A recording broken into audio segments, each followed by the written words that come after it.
Bienvenue sur Posons le projet, le podcast qui abordait la gestion de projet de manière sobre et durable.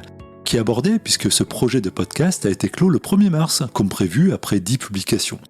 Alors qu'est-ce que tu fais là, me direz-vous ? Eh bien, je viens vous proposer d'aller plus loin sur les sujets abordés, plus loin sur les apprentissages, avec un parcours pédagogique complémentaire et original pour renforcer les connaissances qui vous permettront de planifier votre projet sur une perspective double. D'une part, celle de la performance et de la réussite de votre projet, et d'autre part, celle d'une gestion de projet sobre et durable. Tout cela au bénéfice de l'entreprise, du client et de l'équipe projet.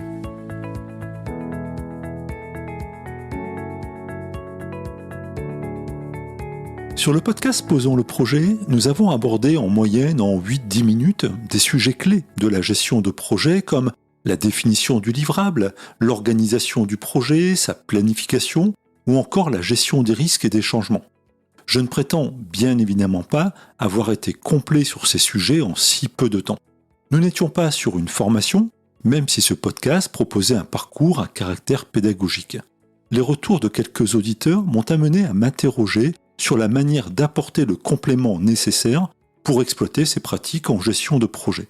Développer plus en détail sur un podcast ne me semblait pas raisonnable pour des questions de durée d'épisode et aussi d'investissement. Je suis donc allé vers la formation pour envisager un parcours plus complet en proposant aussi de la mise en pratique, avec le souci de rester sobre et efficace pour offrir une réponse optimisée. Enfin, offrir, c'est une formule puisque la formation n'est pas offerte, vous vous en doutez, c'est une prestation pour laquelle je m'engage sur un apport de valeur très important. Comment va s'articuler cette formation ? Tout d'abord, la durée. Ce sera 2 jours. Une première journée pour traiter 10 étapes clés de la planification et de la gestion de projet, sans blabla, uniquement centré sur l'apport de connaissances et le partage de bonnes pratiques, puis une deuxième journée, dès le lendemain, pour appliquer ces bonnes pratiques sur un projet. L'objectif étant de mettre en œuvre immédiatement pour s'approprier les concepts abordés sur la première journée. Qui porte cette formation ? C'est ITPMS, organisme de formation certifié Calliope, pour vous proposer une offre et une convention dans le respect de la réglementation et d'envisager aussi une prise en charge par votre OPCO. Pourquoi ITPMS ? Si vous avez creusé un peu, vous savez que c'est ma société et que même si j'ai volontairement détaché le podcast d'ITPMS, le choix s'imposait naturellement. Les modalités, les 2 journées de formation sont prévues en classe virtuelle pour la première session et en présentiel pour la deuxième. 2 sessions sont programmées.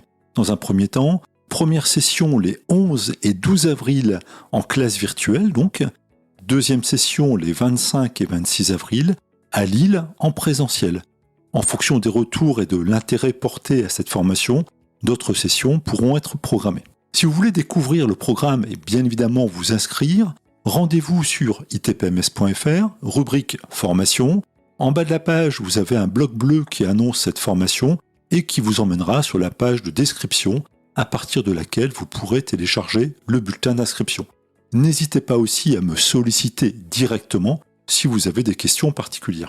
Ah oui, j'allais oublier, cette formation peut bien évidemment aussi être dispensée en intra-entreprise dans vos locaux ou en classe virtuelle. Là aussi, n'hésitez pas à me solliciter pour dimensionner la formation. Voilà pour les grandes lignes. Pour les détails, vous avez itpms.fr ou vous me contactez directement.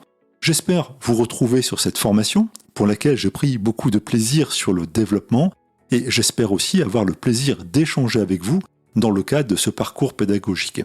D'ici là, bon projet à vous et gardez à l'esprit cette perspective d'une gestion de projet sobre et durable au service de la performance du projet et du respect des ressources humaines.